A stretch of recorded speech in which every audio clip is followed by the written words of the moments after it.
Ramazan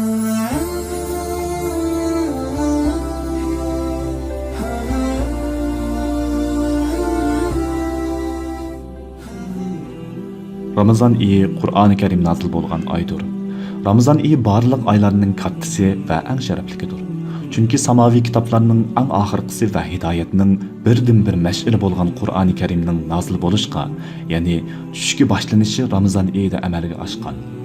Haqiqatan Qur'oni Karimning nazil bo'lganligi Alloh taolo tarafidan insoniyatga bag'ishlangan eng buyuk ne'matning tamomlanganligi edi. Allah Taala Sura Baqaraning 185-oyatida Ramazan oyida Qur'oni Karim nazil bo'lishga boshladi. Qur'oni Karim insonlarga yetakchidir, hidoyat qilguvchi va haq bilan nohaqni ayiruvchi ro'shan oyatlardir deydi.